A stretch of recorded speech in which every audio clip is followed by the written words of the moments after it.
me and 98 other American healthcare workers who've worked in Gaza, most of whom are Palestinians specifically, but plenty like me had no connection to the thing at all.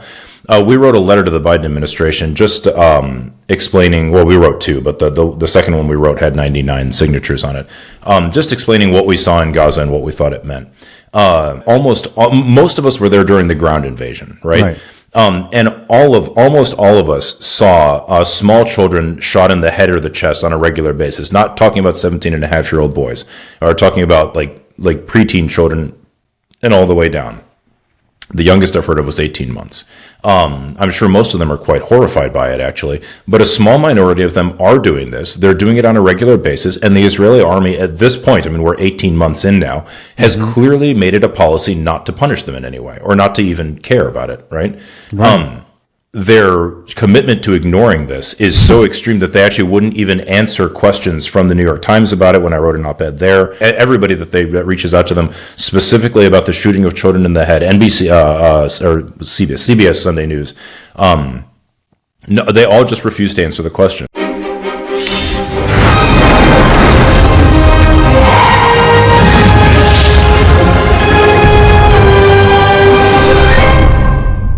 Welcome to Far Out Faust, everybody. I am Faust Chicho, and today I am joined by Dr. Feroze Sidhwa, and I am going to welcome him to the show.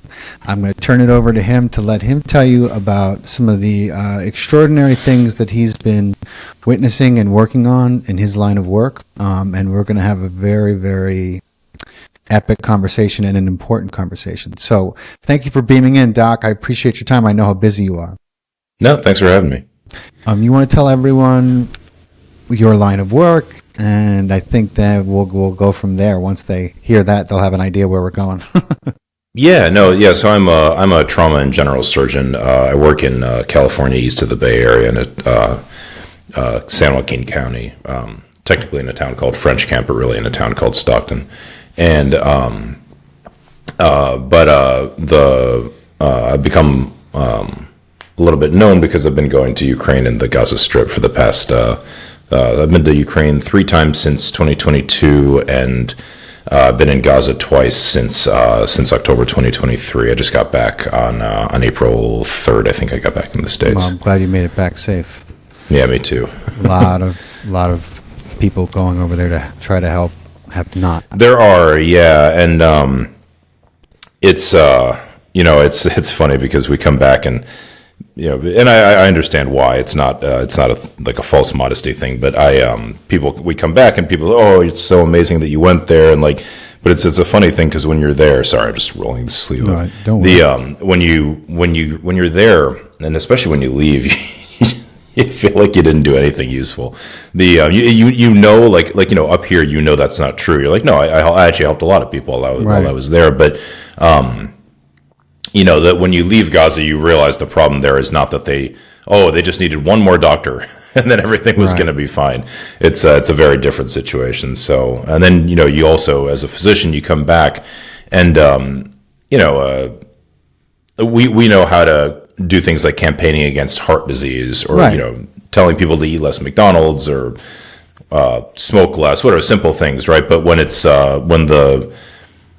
when the ideology of what you're dealing with is actually politics in the end, it's a little different for us. So it's a little more challenging to get your voice heard. Yeah. Particularly when everything has been propaganda. I mean, I'll show clips of doctors like you speaking from firsthand, literally hands-on experience, working in these war zones. And the comments I'll get are, I talk about cognitive dissonance. Like, he's a great actor. I'm like, the fuck are you talking about? Just look up his name and look up his credentials. I was an actor for 20 years. I can spot one a mile away. He's not an actor. Nice. He's not reading. What are you talking about? You're he's nowhere near good looking enough to be an actor. Don't worry. Mind blowing. People do come up with all sorts of nonsense, but I try, you've got much more of an online presence than I do. So you are that's part of the world you really live in, so I'm sure you know better than I do, that there's the common sense, when people make these kind of like ludicrous statements, I just kind of ignore them, like that, because it's not, there's no way that the vast majority of people listening to me talk about my time in Gaza or Ukraine or wherever are like, oh, he's just making all of this up. Like the vast majority of people are like, okay, this is like, I might have questions, that's which is completely reasonable, but no, it's going to be really unusual for someone to be like, no, oh, that guy's just totally bullshitting right now. Like that's ridiculous, paid actor. Yeah, this guy's a paid actor or some other, this guy was, he's being paid by Hamas or like, he's the same people come up with all sorts of, yeah, exactly. Right. Why did Hamas pay him to go to Ukraine? That's so strange.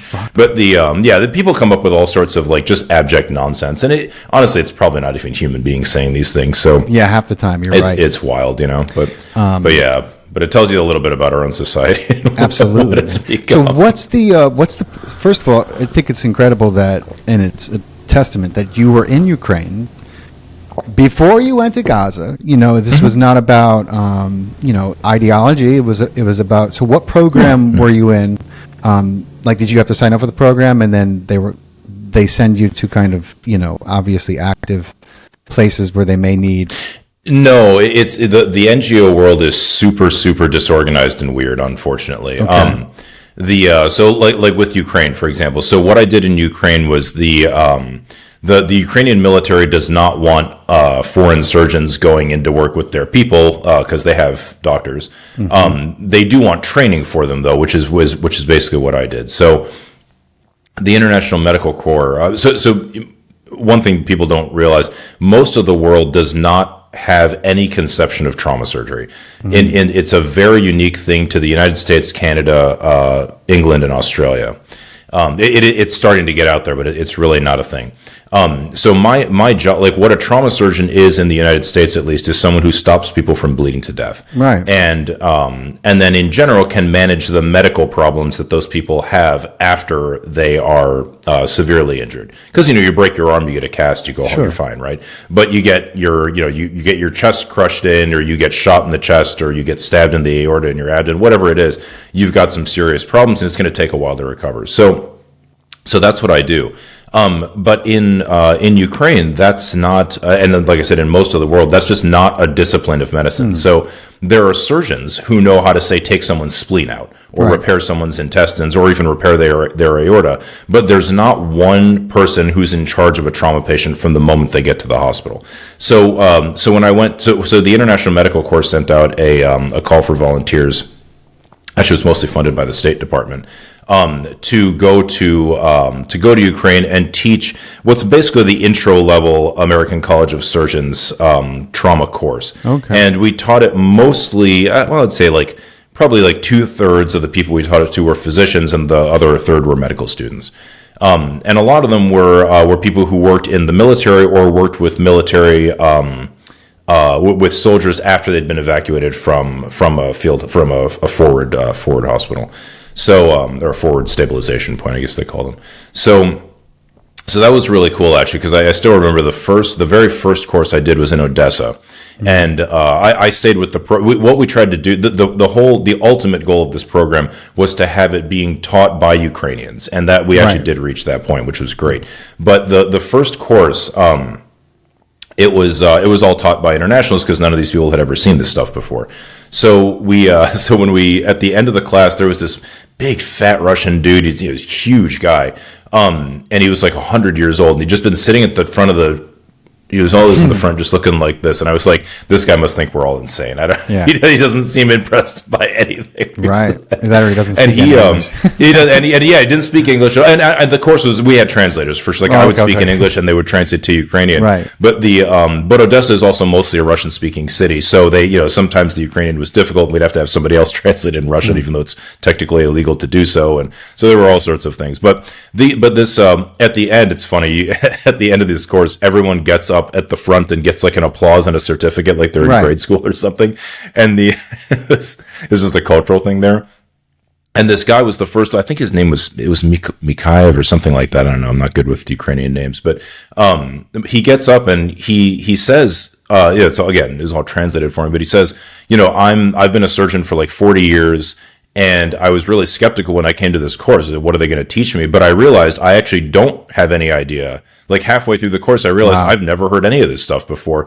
I can take someone's spleen out, I can repair someone's intestines, whatever, but I don't actually know how to take care of a trauma patient and stop them from dying other than surgically, like the medical, he just didn't know any of it. So he was like, this was really great. So that was, that was actually pretty satisfying. But yeah, so that was the work in Ukraine. So the first time I went, I was teaching the courses. The second time I was teaching a very small part of the course, but mostly observing and mentoring Ukrainians. And the third time was just mentoring. Okay. I actually joked that I was completely useless there the third time, Maybe basically that time, doing nothing. Yeah. I mean, but you earned that reprieve, after two other stays where you were working.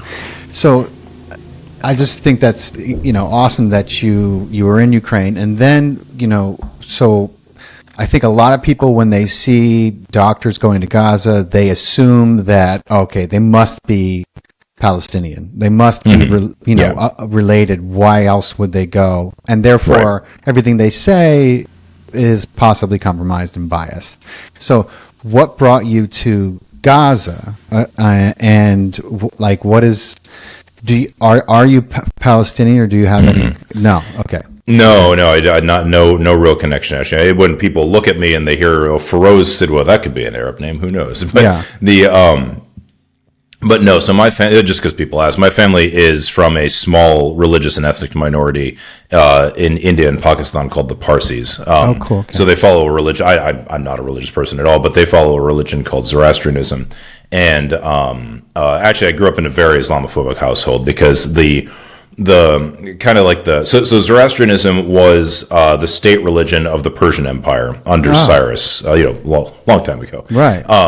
Like my brother's name is Cyrus, for example, and actually, and that empire was eventually destroyed during the Arab invasion of Persia. So so there's this kind of historical. I don't know why it was a long time ago. Not exactly sure why people still hold on to these grudges, but of course, but yeah, we got to have someone to hate, right? But so my family, and to be fair to my parents too, they grew up in Pakistan as non-Muslims, and they, my dad was born in I think 1947, and so he watched the society go from being a pretty rational secular place to being a place that's just full of crazed fanatics. I mean, certainly not every single person, but Pakistani society has gone way to the extreme ultra religious lunatic right. Yeah. So you can and they basically left because they just couldn't survive there anymore. Right. And my dad is a gynecologist. He was able to do residency there, but he just wasn't. Nobody would employ him as a non-Muslim. So I get their I don't agree with it, but I understand where they're coming from. And in their personal lives, just to be fair to them again, in their personal lives, they've never discriminated against anybody, no matter how much they may have felt in their group designation. That's really relevant, and I'm glad you shared that too. For people who are listening, who are I just think that there's such an inherent, especially in America and a lot of the Western countries, the propaganda has been really effective. In imagining Israel to be, of the Bible, and this nonsense, like they can do no wrong, and woe unto any nation who doesn't support Israel. I'm like, it doesn't say that in the Bible. You're reading a translation of a translation of an edition of an adaptation of a translation. I'm like, get your head out of your ass. It's just people. Yeah, it's the problem. My problem with religion is vast, but the biggest one is these just complete, they're idiocies, the problem is the damage they cause, Yeah, exactly. And I don't disparage religious people in general, but there are dangers to irrational thought, and sometimes, and actually, sometimes there's actually good things that come out of irrational thought. Like, I actually know plenty of people who, because of their love of Jesus Christ, spend time with prostitutes at the church and try to get them healthier and try to get them housed and things like that. I would still say it's an irrational basis for doing it, but nevertheless, and then there's other people who take it to mean, oh, we should stone gay people in Boston or something like that. It's completely insane. I really feel like, and I'm certainly no expert in this, but I feel like religious sentiments and religious fervor really just bring out whatever that person was going to be anyway. Yeah. I suspect that if I had been, my parents made no attempt to indoctrinate us with religion. Right. I had we call the equivalent of a bar mitzvah, we call it navjoth. I just went to my sister's kids or my nephew's navjoth last week, but but it was never like what would Zoroastrian extremism even be? I don't really know. But but I think if I had those views, I suspect I'd just be doing the same stuff I do now, except I would say, oh, hail Zoroaster, that's why I do it. Right. So, whatever. Yeah. But in Israel, and not just Israel, to be fair, certainly the wider Arab world, you can see the situation it's caused. But in Israel, I lived in Israel from 2004 to 5. I lived in Haifa, and I worked with an Arab Jewish cooperative. It was right after I graduated from college. At that time, secular, I kind of gravitated towards secular leftist Israeli society. And then Haifa is a mixed Arab Jewish city, so that's why there was an Arab Jewish cooperative. It doesn't exist anymore, but that's why there was an Arab Jewish cooperative there. Just taken over and destroyed? It was, it's actually a really sad story. The guy that ran it was a Christian guy, a Christian Palestinian guy named Amir Mahul. The Mahul family, I think, is kind of prominent in Palestinian society there, and Amir was, and I don't say this to disparage him, but just to say how ridiculous what happened next was.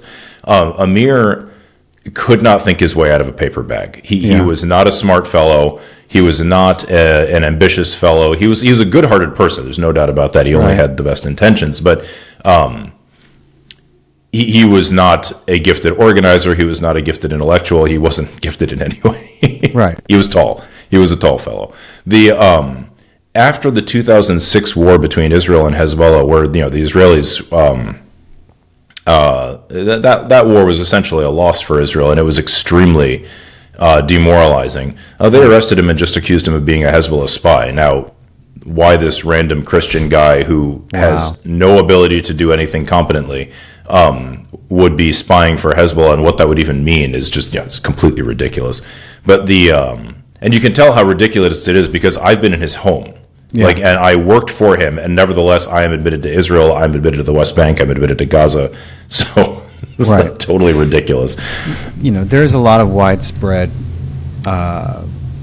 tales and rumors and testimony of the inherent racial and racist tendency of the, I guess you could call it, I hate to use the word greater, but the majority of Israel, towards Arabs in general, even Arab Jews, essentially anything but, that European strain. Go figure. It's the whitest of them that are the most racist. That's fucking crazy. Not like that checks out with the rest of racism and the history of the planet. But, so did you experience that or witness that there? Maybe you didn't experience it because you were in a certain town, but did you hear about it? Did you experience it at all? And when you were actually living there? Yeah, it was an interesting thing. I remember, and I was young at the time. I was 21, 22 years old. So I was going out to bars. I was it was a fun time. And like I said, when I was in, I mostly hung out with secular Palestinians in Israel. Because remember, about I think 10 or 15% of Israel's population is Palestinian by origin, and then with the secular leftist Jewish part of the society as well. And I actually had a great time there. But as soon as you stepped out of that bubble, and it very much was a bubble. As soon as you stepped out of it, it was very, very clear where you were welcome and where you weren't. And it's not often, how do you say it? It wasn't always super obvious when something was going to happen or when it wouldn't. Right. you'd see an Orthodox Jewish fellow with the whole garb Right. walking towards you, and he would stop and in perfectly clear English ask you for directions to such and such place. Right. No yelling, no spitting, nothing. And then some other just random guy would start screaming at you. And the weird thing was, it was a very strange phenomenon. Whenever this would mostly happen to me in Jerusalem. Whenever I was in Jerusalem and somebody would just start screaming at me, or I've actually been hit plenty of times, by random Israelis or by soldiers. They'd say, "Get out of." When I would say I don't speak Arabic or Hebrew, they'd go, English, and I'd say, yeah. They'd say, then in English, good English or bad English sometimes, they'd say, "Get out of here, you Arab." And if all I had to say was, "Oh, I'm actually not Arab, I'm from India." And they would say, "Oh, welcome. Hi. How are you?" Oh my God. It was crazy. Like, it was such a turning on a dime kind of thing. It was very, very odd. It was weird how extreme that was. And this happened frequently. Not every day, for sure, but I can think of several instances in which this happened. And it was very odd. And then there were, well, it's a weird kind of racism. But it's just belligerently racist, and for right, yeah, it's this kind of weird, belligerent, and super directed racism, right? Like it's odd. It's just not something I've seen elsewhere. And also, one of the funny things about it is, this is not to excuse American racism in any sort of way, but American racism is typically directed against people who are visibly quite different. Right. African Americans usually are just phenotypically distinct. Same with Latinos, same with Native Americans, same with East Asians, or South Asians, whoever. From the presumed white ideal, right? But but at the same time, but in Israel, half the people are Arab. Like, half the Jews are from Arab countries. The Ashkenazi Jews are I don't think are even a majority of Jews in Israel. No, but they're the ruling. But they're they're definitely the main ruling class for sure. That's changed a little bit, but even then, not so much still. And they are notoriously known to be the most racist among the different, I don't know what you call them, sects or. It's actually I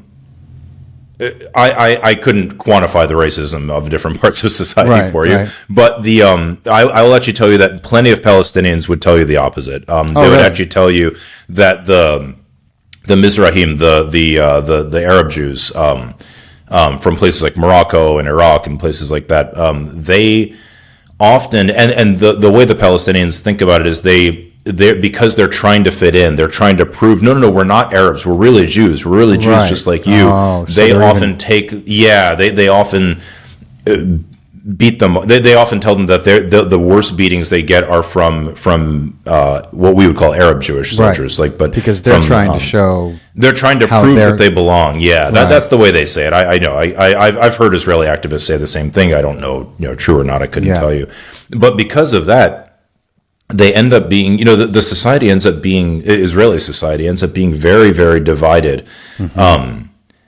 Because again, if you're going to choose to, if the Arab component, if the non-white Jewish component of Israeli society is going to choose to engage with the most extreme, most violent parts of this colonial project or whatever you want to call it, that just moves them further and further and further and further into just really, really crazed extremism. And it's hardly only them. I mean, I don't know. I'm not sure where people like Ben Gvir and Smotrich, I'm not sure what their ethnic backgrounds are, but and again, because there's such a spectrum now, it's not. Who knows? But but it's very very scary to see how, because you can imagine a situation where the Mizrahi, or however, I'm not exactly sure of what the right terminology is, but you can see a situation where the Ashkenazi Jews in Israel start to blame the non-white Jews for failures of this or that or whatever it might be, And you can just imagine these kind of scary because again in a place where racism is really quite normalized, and I don't and that, again, not that the United States is all that different, but it's a little bit different. It's way more in your face in Israel. It's not hidden at all. Sure. There's very little. Even today in the U.S., you can't just be openly racist. That's very uncommon. You can't go on social media, find a little Ethiopian kid, pretend to be friends with him, just so you can have him reveal he's Ethiopian and then spit in his face. Right, exactly. Have the video that kind go of thing. viral in a good way. Like right, and you'll lose your job, and exactly, right. All sorts of stuff will happen, all of which is probably appropriate. Yes. But it's in Israel. It's a very different matter, and people are quite literally going on tours to watch Arabs be blown up. Like they're going to the border. They're going to the border with Gaza to watch the bombardment of Gaza. They're dancing. They're celebrating. It's and again, this is not the whole society, but it's a substantial part of it. If we're honest, it is. But unfortunately, it's enough of the society where the rest of them, have been rendered, either apathetic or just impotent. Like it. And that's for sure. Yeah, that's for sure. When I one thing that I actually found very gratifying is a weird word, but one thing that warmed my heart a little bit that happened in the past or since I started going to Gaza was me and 98 other American healthcare workers who've worked in Gaza, most of whom are Palestinian by descent, or actually I shouldn't say most of whom are Arab.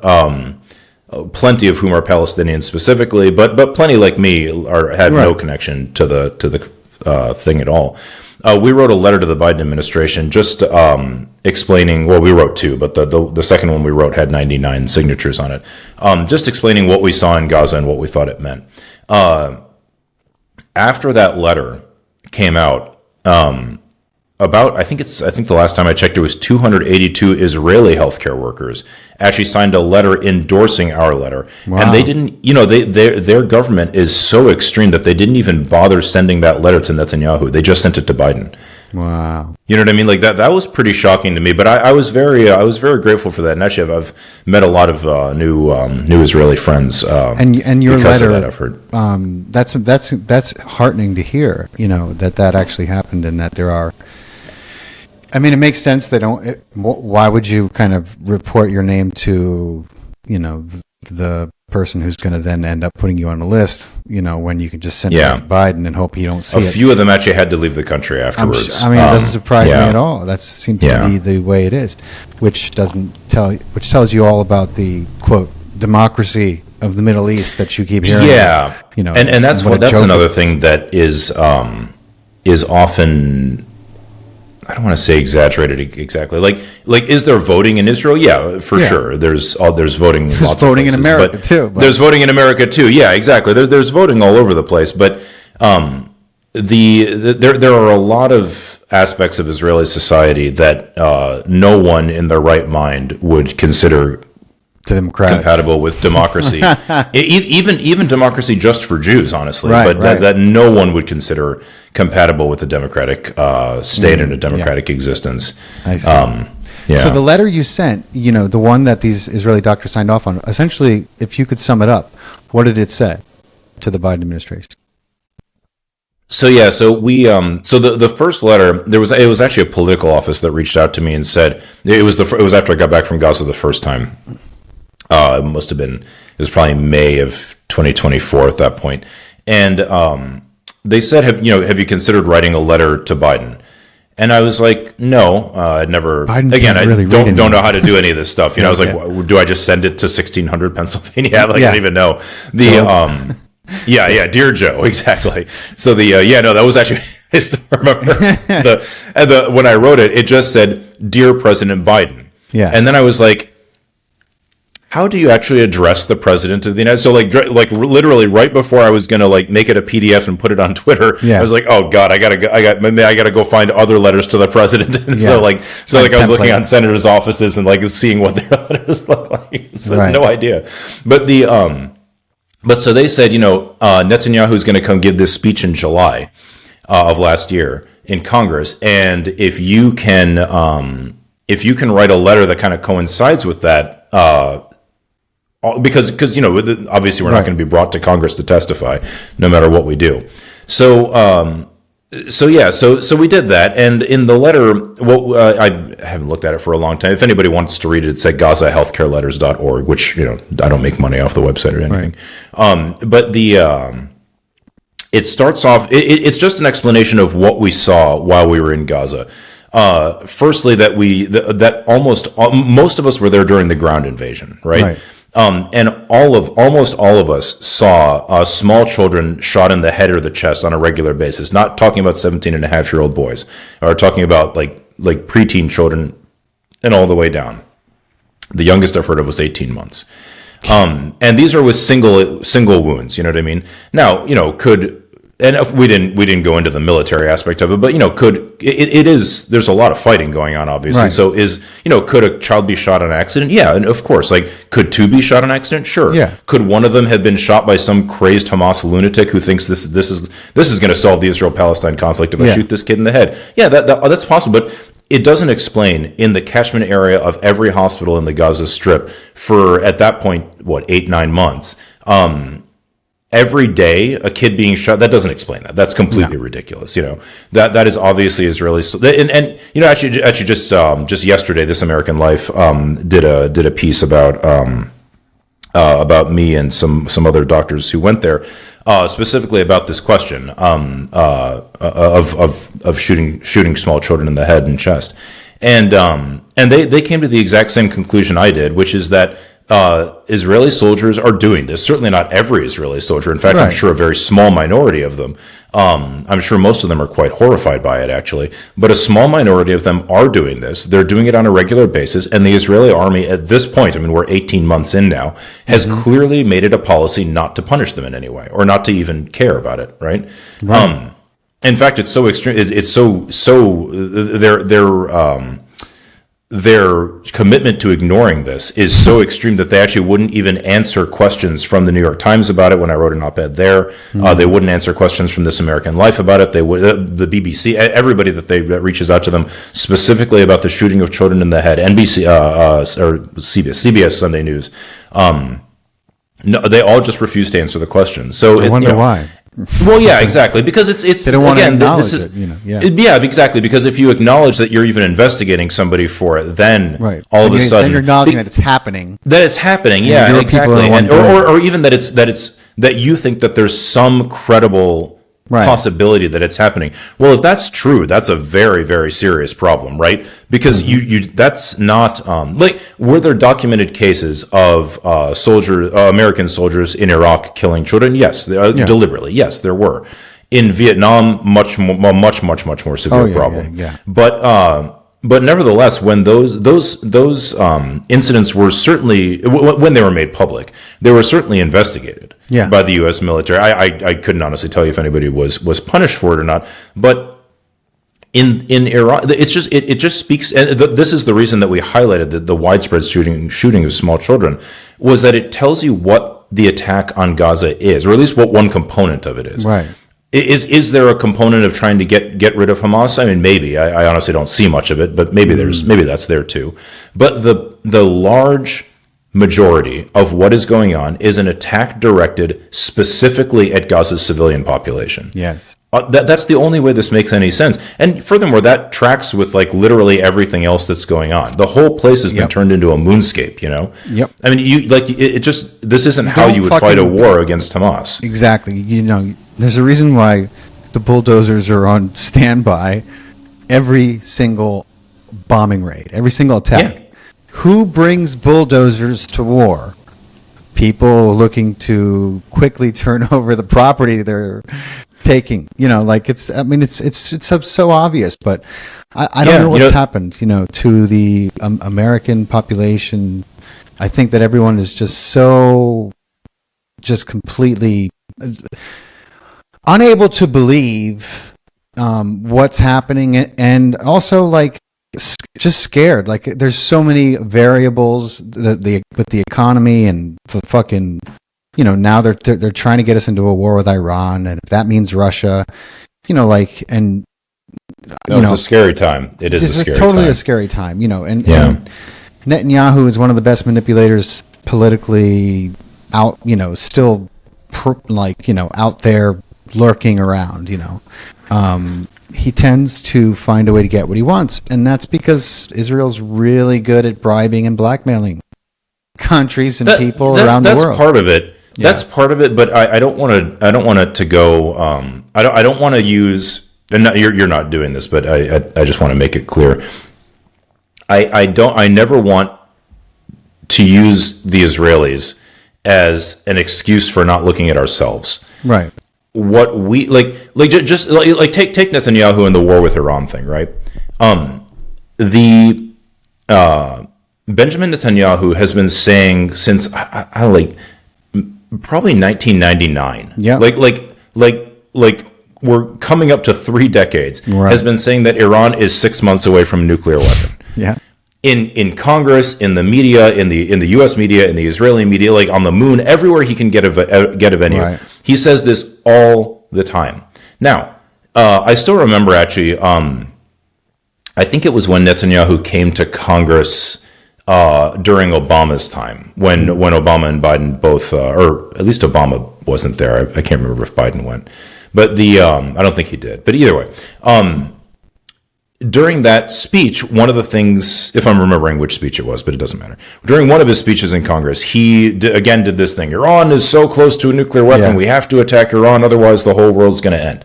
And all the American news outlets and whatever else, and even more sophisticated places like Foreign Affairs and places that are, at least in theory, specialist journals, just reported this. Oh, Benjamin Netanyahu says 6 months, and in 6 months. It took the Daily Show about 5 minutes to find all of these other utterances, and Jon Stewart just played them and said, "Well, this is ridiculous." He did. You probably said something funny, but just saying this is completely ridiculous. Like, what are you talking about? This guy's been saying this for years. I still remember because he started it off like way back, and then at the end of it, he goes, "Why isn't that guy aging?" Yeah, it was no shit. But I mean, this. So my point is, the Daily Show, which has a staff of, I assume, comedians working for them, could figure this out in a few minutes. Yeah. All you had to do was Google Netanyahu claims nuclear weapons Iran or something like that. But the entire American media establishment couldn't, Right. So Netanyahu doesn't have that much manipulating to do.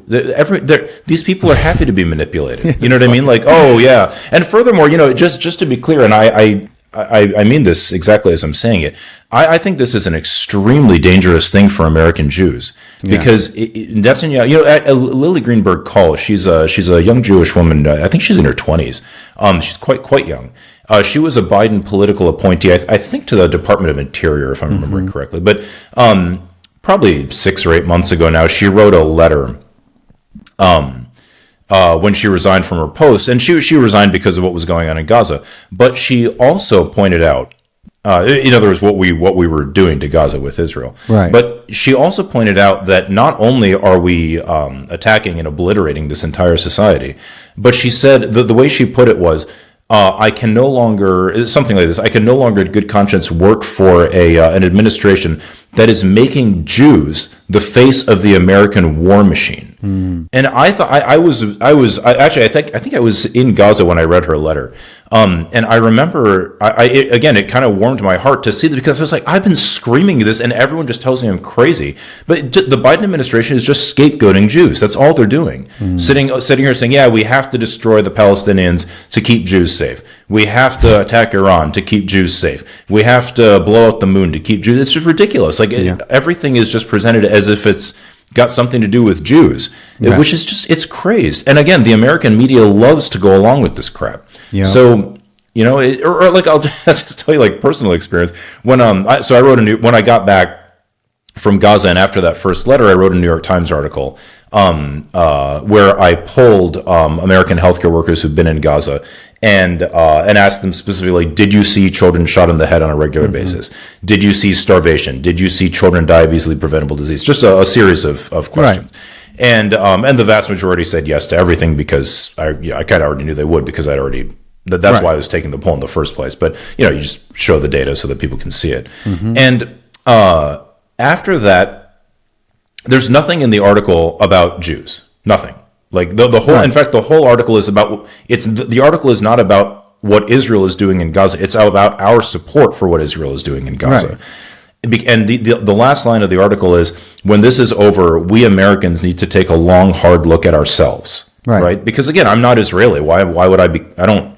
The Israelis can do what they want. It's got nothing to do with me unless I'm involved in it. Right? Yeah. So but then even then, one of the letters to the editor that the New York Times published was this public. It was a letter from these two people that work for, I think it's called the American Jewish Medical Association or the Jewish American Medical Association, one of the two, which is actually just a flat group. It didn't even exist before October 7th. Oh, really?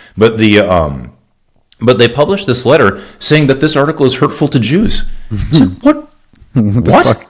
What are you talking about? Course. I mean, first of all, leaving aside that plenty of Jews are just horrified by what's happening, probably the majority, to be honest. But leaving that aside, like, why are you? And furthermore, the New York Times identified these people as one of the people as the president of the American Jewish Medical Association. And again, what does this have to? And it's certainly not an attack on Jewish doctors. Like, that's completely ridiculous. Well, that's what that's all they can do is conflate and exactly. And so all of this attempt to constantly confuse people, constantly make people say, "Oh gosh, it's so complicated. I don't want to be anti-Semitic." It's just nonsense. And so Netanyahu doesn't have all that much work to do. The American media in particular. But also the European media and really the BBC is just as bad. They are very willing to be misled. And the reason is not because they love Israel or they love Jews. The reason is because this is part of the American imperial project in the Middle East. Right. In a very real way. But I also think that Israel has done, we've enabled them through the creation of the nation, and also the creation of Mossad, the CIA's direct involvement in that agency, and how what the CIA and Mossad have been doing together for the last 70 years almost, maybe, is you could write books and fill this room and the room you're in with the crimes that they've been committing. And so, Israel and the United States, they've been making a lot of money together, doing a lot of terrible things. And so, when you're kind of partners in crime with someone, you tend to support them. And you justify your support for them however you need to, so that you don't lose support from your people. And that's kind of where we are with Israel. And Israel's done a great a diabolically great job infiltrating the government of the United States, making sure that, the people who get in are they're going to be biased. They've been bought to be biased. They've been supported to be biased, and they've been conditioned to be biased, to see things the way Israel's telling them to see things, to say things the way Israel's telling them to say things.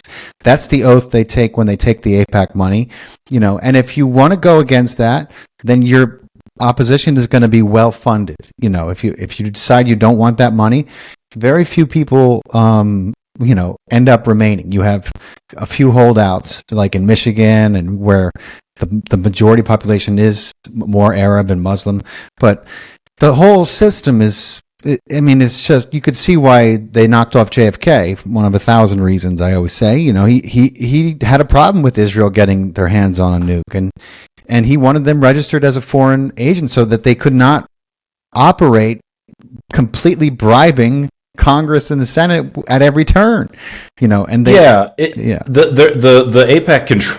AIPAC's influence in the Senate and Congress is legendary. I mean, it's and not AIPAC is kind of a catch-all phrase, but you know what I mean. Not literally the AIPAC, but the whole. I hate the term, but the whole Israel lobby. But I'll push back on you a little bit in just saying that it's. I don't think. And again, Congress absolutely is. Congress is kind of a clown show at this point when it comes to Israel. Actually, I was at we went to who was I there with? I was there with the Rebuilding Alliance. So I went to Washington D.C. with the Rebuilding Alliance. I live east of the Bay Area in California. Okay. And they're an NGO that's based there, and they do a lot of good work in Gaza, and they do some lobbying efforts too to try to fund their humanitarian work, and also to try and get fewer bombs to drop on the place. Mm-hmm. And so they brought a bunch of American physicians to DC, and we met, and Congress was in session it was the time when they're voting on like all of the funding bills, like big funding bills, right? And Rashida Tlaib came out. She's the congresswoman from Michigan. She's a Palestinian American woman. And she came out and we just talked to her for a little while. She was just saying thank you, and like, if we can work together on things in the States, then great. Yeah. And then she had to go back inside and have and give a talk because she had to go back in and oppose a bill that was going to make it I don't know if illegal is the right word, but basically make it illegal to even cite numbers from Gaza's Ministry of Health for how many people have been killed, which is like completely nuts. You're like, that kind of just petty nonsense is definitely the work of what you could call the Israel lobby, Absolutely. But when it comes to the real actual work of maintaining an empire, that's actually and this is just an opinion. It's not science, but that is where Israel is actually doing the bidding of the United States, and it's always nice for an empire to have someone that looks crazier than them that they can pawn things off on. Maybe the Israelis blew up these Iranian centrifuges. Who knows? How could we know? There's no way they didn't do it. We're looking into that. There's no way. There's absolutely no way for any, and unless some Israeli leader is just suicidal, there's no way they're going to go blow up a bunch of centrifuges in Iran without telling the United States first, right? That's just completely ridiculous. The two military systems are very closely intertwined. Even the high-tech systems, the governmental systems, they're very, very well incorporated at this point. And it's Israel's hardly the first country where that kind of thing has happened, but it's certainly the most extreme example. There's really nothing even that comes remotely close. I mean, so it's just the way I look at the U.S.-Israel special relationship is that in 1971. Israel. So in 1967, Israel invaded Jordan, took over the West Bank of what was called Transjordan. Then the Golan Heights in Syria and the Sinai Peninsula and the Gaza Strip for Egypt. And they occupied the Sinai, which was a huge chunk of land, all the way up to the Suez Canal. Mm-hmm. And Gamal Nasser, the dictator of Egypt at the time, died. And it was taken over by another dictator named Sadat, Anwar Sadat. And Sadat offered Israel in 1971 a full peace treaty in return for withdrawal from the Sinai. That would have completely ended the international conflict between Egypt and Israel, and Egypt was the only serious military force in the Arab world, which means Israel would have had perfect security. There was nothing in it there was nothing in the peace treaty or the offer of a peace treaty for the Palestinians. Nothing at all. Right. They just weren't on Egypt's radar. And the Israeli cabinet considered the decision. They thought it was serious, and they rejected it because they said, we're powerful, we'll do whatever we want. That was the moment at which Israel started choosing expansion over security. Right. And that was the moment when Israeli leaders put themselves firmly into the pocket of the United States. There was no possible way that they could... Israel's a small country. It can't control the whole Middle East by force on its own. It has to have the backing of... like right now, Gaza, for people who don't understand, the Gaza Strip is the size of Philadelphia. Yeah. It is that small. Like the whole landmass of the thing is the size of metropolitan Philadelphia. It's tiny. You can walk.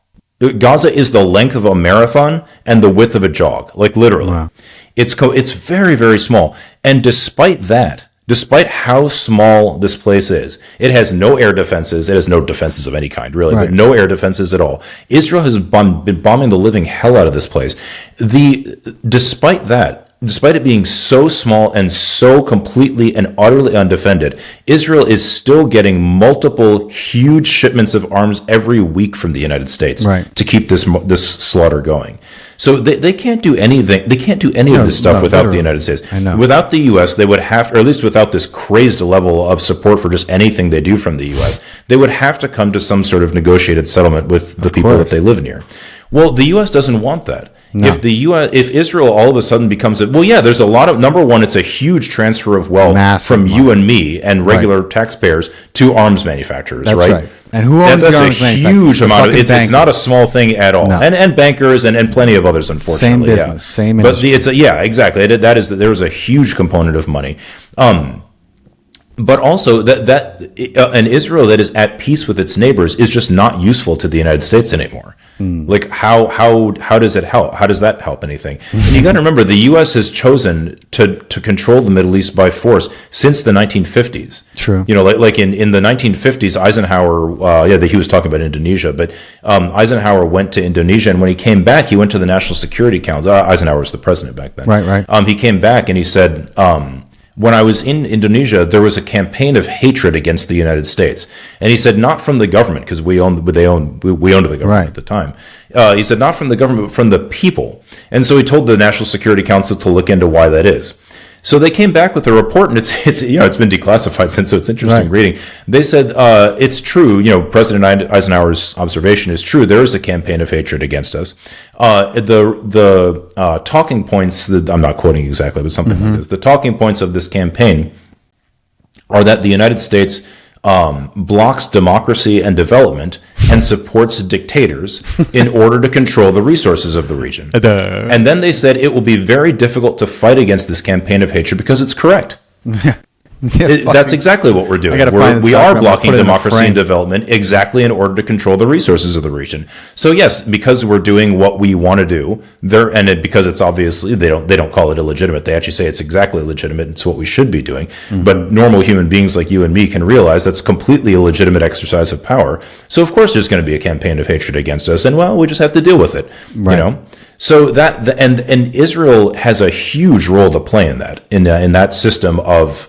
If you want to control the Middle East by force, you need someone who is willing to just do anything. Right. The Israelis will kill anyone that we tell them to, or anyone we kind of even imply that they want, that we want or killed. Anyone they truly want to. Anyone they even decide to. If we say don't, they just still do it anyway. Or even if we say don't and wink, wink. And that's the thing. Like when like a lot of people call me or text me or email me, whatever, and they ask, hey, Feroze, I saw that you go to Gaza. I'd love to go there. And I always tell them, it's good. If you want to go, please go and volunteer there because they desperately need help. But I always tell them, but look, if you're going to go there, you need to understand that if the Israelis want to kill you while you're there, they will, and your government will do nothing about it whatsoever. And that's just something you have to accept if you go there. Like when I was in Ukraine, I knew a bomb could randomly fall on me, but I had no concern that the Russians were going to seek me out and murder me. Right? That's just totally silly. It's not because they're good people. It's just because they're not doing stuff. They just don't do that. Yeah. They're just not doing stuff like that. Exactly. Exactly. Like, have hospitals been attacked in Ukraine? Yes, absolutely. But there's no sustained drastic assault on Ukraine. Yeah, I mean it's completely different. The Ukraine was actually the worst country in the world for attacks on healthcare until October 7th, 2023. I just wrote a paper about this. The only reason I know the numbers. The rate of killing of healthcare workers in Gaza is 110 times higher than it is in Ukraine. The rate of attacks on healthcare facilities is something, I can't remember the exact number, but something like 100 times higher than it is in Ukraine. Wow. The rate of attacks on healthcare that obstruct people's access to healthcare is almost 300 times higher in Gaza than you're talking about 2 orders of magnitude difference. They're not even close. So you just have to accept that. And like actually, when I was at Nasser Medical Complex this last time, I was almost killed there actually. On March 18th, there was a boy named Ibrahim Barhoum a 16-year-old kid, sweet kid. He was actually the backstory doesn't matter, I guess, but he was wounded in his tent on March 18th when the bombing resumed, and so he was brought to the hospital. He had some injuries to his colon and his rectum. We repaired them. We gave him a colostomy, and on March 23rd, he was actually ready to go home. Wow. But I said, well, let's keep him until tomorrow. We'll discharge him in the morning. That day, a guy named Ismail Barhoum, so they're from the same extended family. They're like distant cousins or something like that, is what people told me. He's a 56 or 57-year-old guy. He's admitted to the hospital. Now, he was injured also on March 18th or 19th. It's not clear which one. And he had been trying to tough it out at home, basically, but then he came into the hospital because he just still wasn't feeling well, or he had an infection. I'm honestly not sure because I never saw the guy myself. But because they're from the same family, they put them in the same room on the men's surgical ward. Right. And when as soon as Ismail is the older guy. As soon as Ismail got into his hospital room, the Israelis bombed it. Wow. They bombed the hospital room, and because Ibrahim was in there, he was killed too. Well, right before that bombing, we lived on the 4th floor of the hospital, which is right next to the ICU and the operating room. So I was going to Ibrahim's room to change his dressings because he was going to go home the next day, and I just wanted to talk to his family again and explain, what is this colostomy thing? How do you take care of it? Blah blah blah. He was a pretty smart kid, actually. He was already changing his colostomy appliance, and he was a nice kid. Shame. But so I'm heading down there, and a doctor, I think her name was Hadil, she pulls me into the ICU and says, hey, this guy Muhammad over here is bleeding really badly. He just came in from a field hospital. Can you look at him? So I looked at him, took about 10 or 15 minutes to figure out what had happened, and I realized he needed to go to the operating room. He was bleeding internally. It was just a surgical, the people who had operated on him hadn't done it properly. So he needed to go back to the OR, fix the bleeding, fine. And so I said, okay, look, you guys tell the operating room that he needs to go, that this kid Muhammad needs to go. I got to go change because you never know how long this is going to take, and I didn't want to, his family's not going to hang out all night, right? So I said, I'm going to go to Ibrahim's room, change his dressings, and by that time Muhammad will be ready to go to the operating room, and we'll do this. And literally, now I'm just going to walk out of the ICU down 2 flights of stairs. So 2 minutes. I can't imagine it takes longer than that. And as I pushed the door to the ICU open, that's when Ibrahim's room exploded. Wow. So I was like 2 minutes away. This is crazed. I mean, this is completely nuts. But I was kind of laughing about it because I'm the one who's always telling people, like, look, if the Israelis kill you, no one's going to give a shit. Like my mom, but the American government won't do anything about it. Your death won't eat because I hate to say this, but if my death would stop what's going on in Gaza, okay, at least that would be nice. But it won't do that. They don't. No, it won't. It just doesn't matter. There's been American protesters who were literally shot dead. I was just going to say, it's funny because if you were to go to any newsroom right now and just yell, like go to the New York Times newsroom and just yell out, how many American hostages are in Gaza right now? Everybody will know the exact number. They'll probably know their names. Right. Not everyone is an exaggeration. Someone in the room will know the exact number, their names, what town they're from. Now go in the same newsroom and yell out how many Palestinian American how many Palestinian Americans have been killed in the Gaza Strip. No one will have the slight. I got to be honest. I don't know the number. Right. You could go into and you could say, when was the last time a child was shot to death in Palestine by Israel? An American child was shot to death. Nobody will know that it was 2 weeks ago. No, they'll have no idea that a kid was shot with a 14-year-old boy was shot 11 times by Israeli forces. Actually, or maybe by a second. And he was an American. Sure. He was Wow. And I got to be honest, this happens so many Palestinians say, I don't remember that kid's name. Right. I should, but I don't. When it happens so often. So yeah, no, exactly. But that's the thing, and that gets to the the level of. It tells you something about our own culture, Oh, definitely. When we've picked a side, that's when children matter. It's not. Again, I'm even including myself in this. That's when children's lives matter. Right. That's terrifying. That's really scary for a country that is as powerful as we are. It's a complete moral bankruptcy. If we can't defend. I mean, it's this just whole notion that America has sold its citizens that we're the fucking unsung hero of every war, and the people fighting for freedom, and that's what we stand for. That's not what we've done around the world. Just like you just mentioned earlier, I've researched and done video after video on the chaos and strife, suffering and displacement and mass murder, along with just pillaging of resources, and then flooding our country with whatever it is, like the entire war on drugs. We orchestrated all of it. The United States is responsible for all of it. The cartels, the suffering, it's unquantifiable. So, the propaganda is obviously fierce, and the education system is a party to that, and the journalists are certainly key, but it wouldn't be possible if we had actual journalism, which we don't. But, so my whole thing before, I want to just get into this before we start to wrap it up. Like, people don't understand that it is illegal under American law for us to continue to provide aid, which goes in the form of missiles, and military assets by the billions, if the country has stopped humanitarian aid, and the law might as well not exist, because the lawmakers in America continue to flaunt their,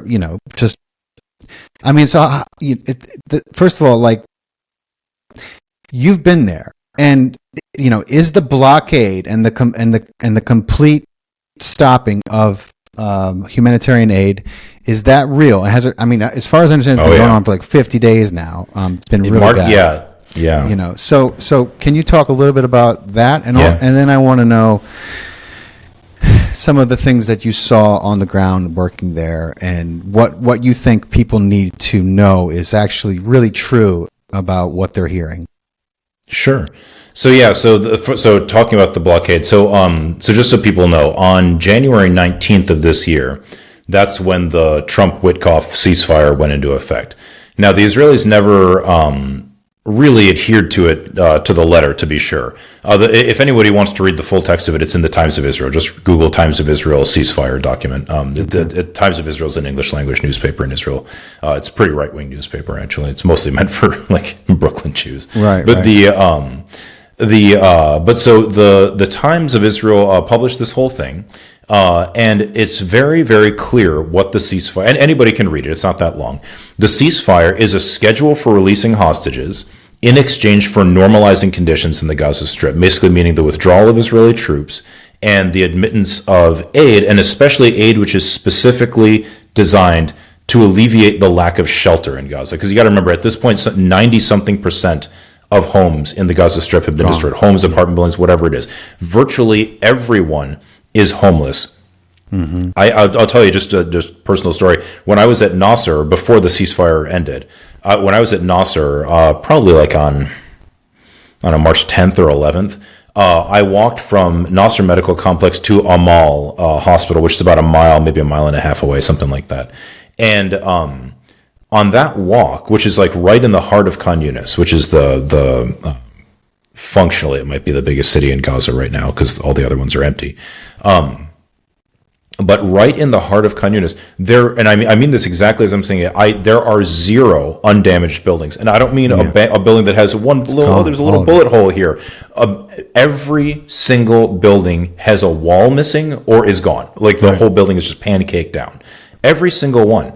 Which was why I was surprised by because Khan Yunis is actually the least affected city in Gaza. Wow. Khan Yunis and Deir al-Balah, just north of it, are the least affected cities. But they're still obviously dramatically affected. But they're like Gaza City is just a moonscape. Yeah, there's plenty of drone footage on it. Anybody who wants to see it, you really can't believe it. Looks like a nuclear bomb hit the place. I mean, it's really it's shocking.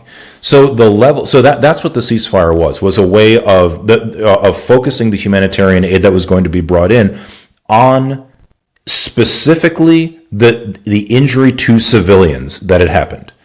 Right, you see what I'm saying? Why it was completely fucking. And that's exactly exactly this kind of goes back to again what the attack was, like the same reason we talked about children being shot in the head. So that would have been a very easy thing for the Israelis to do. There were, I think, something like 150,000. I'm getting the numbers wrong. Forgive me for that. But again, anybody who wants to read the details, just read it in the Times of Israel. I think, if I remember correctly, I think 200,000 tents were supposed to be admitted, and I think 150,000 mobile homes were supposed to be admitted. Yeah. Virtually none of that came in. Some small amount did, but basically nothing of any significance. So that's one way in which Israel never adhered to the ceasefire. Israel also never actually stopped shooting people in Gaza. They did stop the widespread bombardment.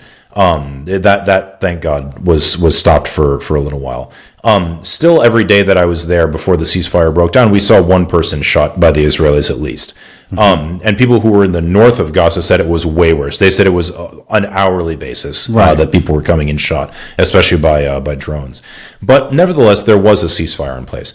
It was implemented on January 19th. On March 18th, so basically exactly 2 months later. The Israelis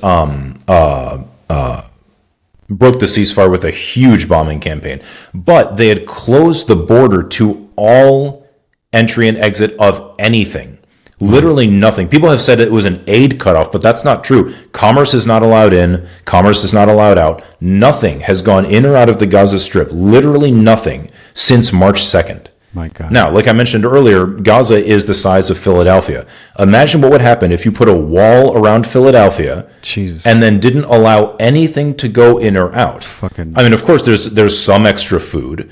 People can maybe grow a little bit of food on their balcony or, a vegetable or something like that. And people are trying to do that, no doubt about it, in Gaza. But but it's impossible for people to survive this way. Now, I just want to illustrate something for people.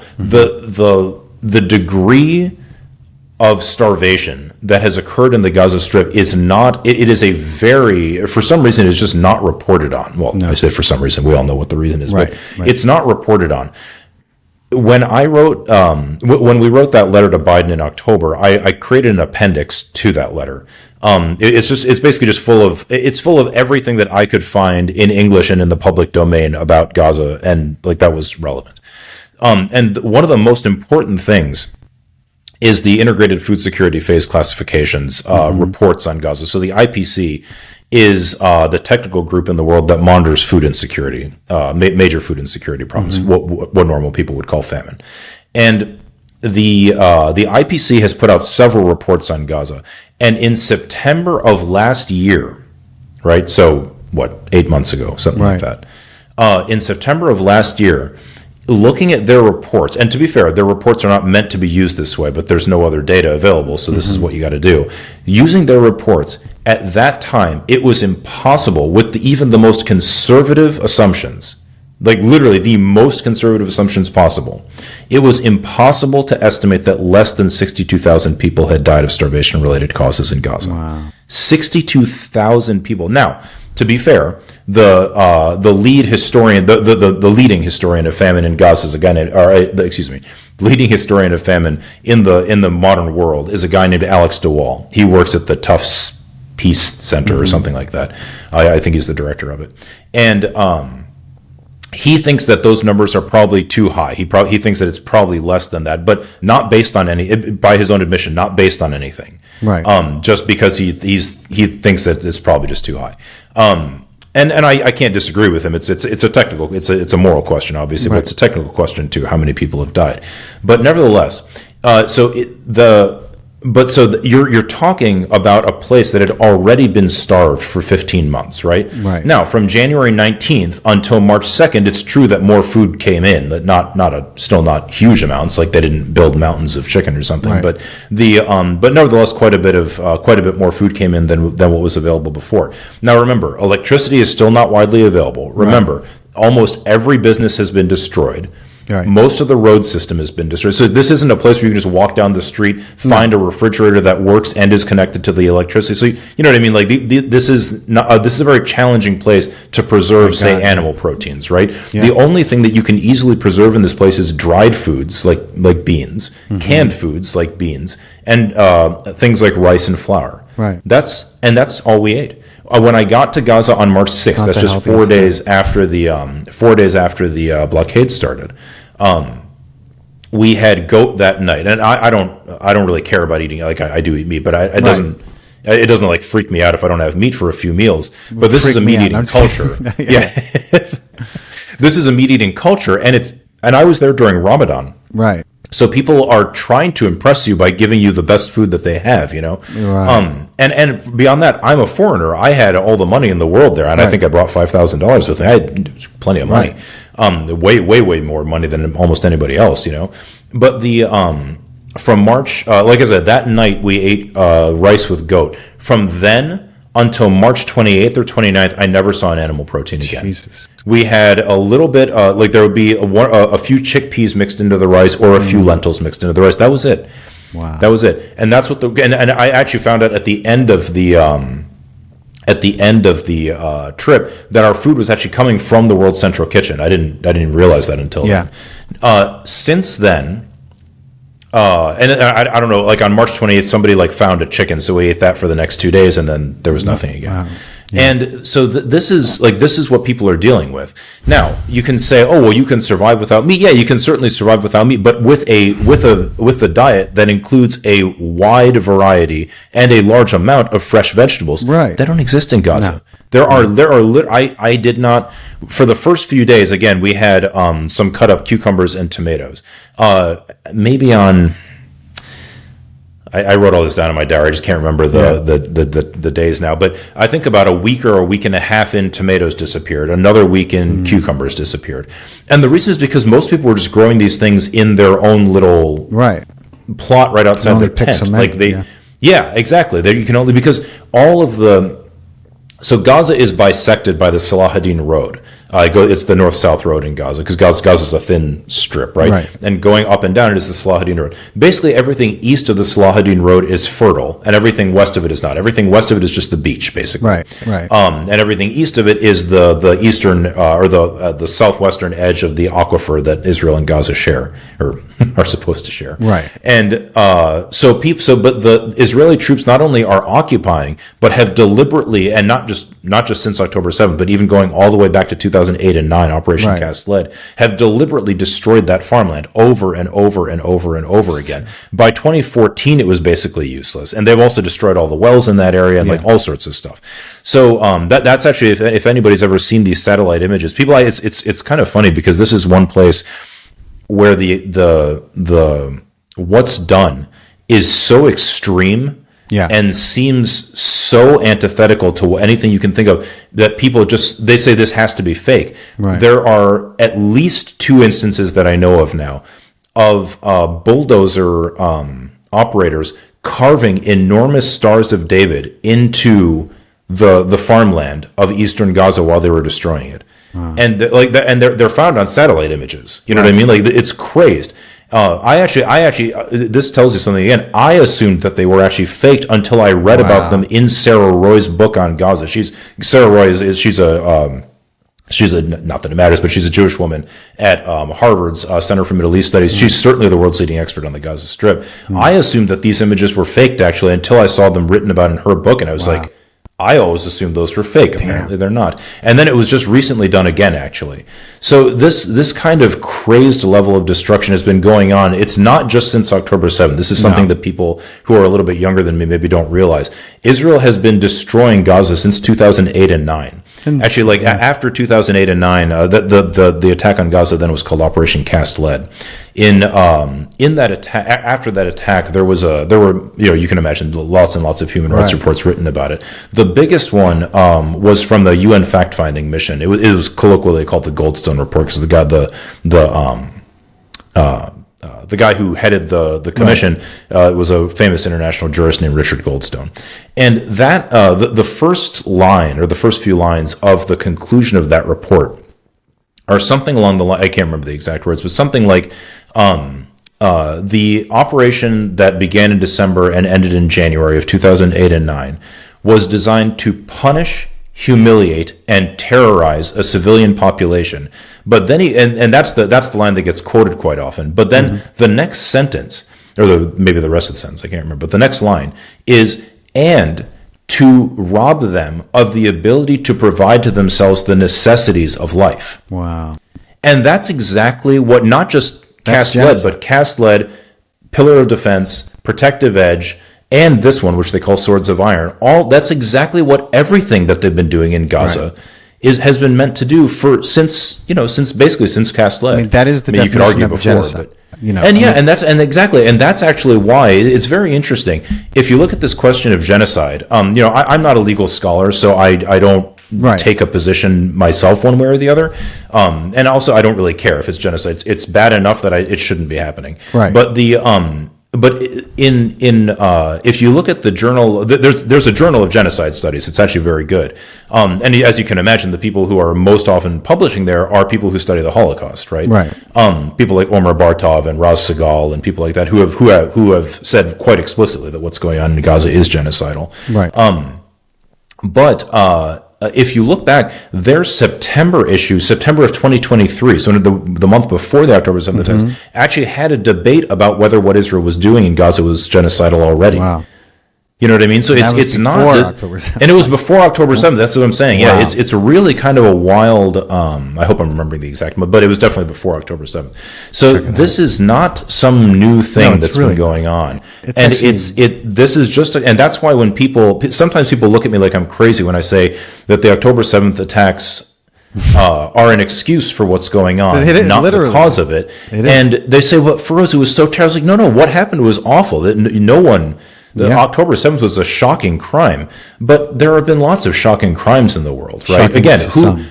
Shocking to some, exactly. It shouldn't have really surprised anybody. I mean, let me say that differently. It's shocking in the level of killing. There's no doubt about that. But was the level of killing new? Well, no, it's only the direction in which it was going that was propped up and bolstered by Israel. Well, and then there is a lot of atrocity propaganda about it. There's no doubt about it. The beheaded babies, the rape, all this complete nonsense that happened. But nevertheless, killing 850 civilians even killing 350 military personnel is a major event. But who's responsible though? Because exactly. That's exactly the thing. If you know something's going to happen and you let it happen, and in fact you make sure that it goes off without a hitch, then who's fucking really responsible? Because this is what the United States does with, Pearl Harbor, September 11th, right down the line. Make sure our people are in place to fucking die so that we can sway public opinion to justify the war that we've been itching to have for a year, 2 years, 3 years, 4 years. That's what the United States does so well. That's where Israel learned it from, anyway. But, my whole point is October 7th was terrible, but it was enabled and orchestrated by Israel and the United States, of course. And also basically guaranteed to happen. That's right. It's not a if you there's nothing surprising about it too. There's nothing surprising about it. There's a Jewish American professor named Norm Finkelstein, who writes a lot about the Israel-Palestine conflict, and he, after October 7th, he's talked about this plenty of places. He said, I was trying to understand how he was like, I couldn't bring myself. This is him talking. I couldn't bring myself to condemn what happened, or to condemn the people who carried out the atrocity, but he had a hard time articulating why. He's like, didn't they murder a bunch of people? Shouldn't I condemn that? Why is it that I can't? And then he said, let me look at there was a major rebellion. Actually, it was a pretty minor thing, actually, but there was a rebellion of slaves in the antebellum South that was led by a guy named Nat Turner, so it became known as the Nat Turner Rebellion. And in that rebellion, Nat Turner and his cohort did actually behead babies, or at least one. They did kill women and children. They did, it was a pretty horrific event. So Finkelstein said, he asked himself, what did the white abolitionists at the time, who were deeply committed to nonviolence, the black abolitionists not so much for obvious reasons, but the white abolitionists were deeply committed to nonviolence. They didn't call it nonviolence, they called it the tactic of persuasion at the time. But they had journals, like there was a newspaper that William Lloyd Garrison ran called the Liberator. And Garrison, you can actually find that. I didn't know about it until I heard Finkelstein talk about it, but you can find the old article online. So Finkelstein said, what did William Lloyd Garrison was kind of the leading white abolitionist.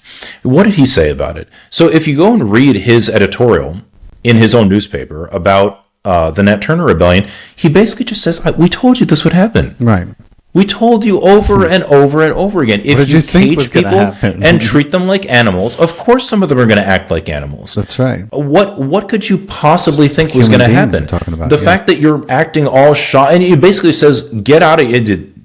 He doesn't actually say this, but you see what I'm saying. He says basically just get out of here with that. Yeah. Get out of here with your feigned outrage, your feigned, can't believe this happened. No, you can believe it happened, buddy. Yeah. You can believe it happened. If you can't believe it happened, you haven't been paying attention at all. You haven't been paying attention, and you have not been listening to everything we've been saying over and over and over and over and over again. Absolutely. And it won't be the last time. It will happen again if you continue to insist on this deeply inhuman project of enslaving people.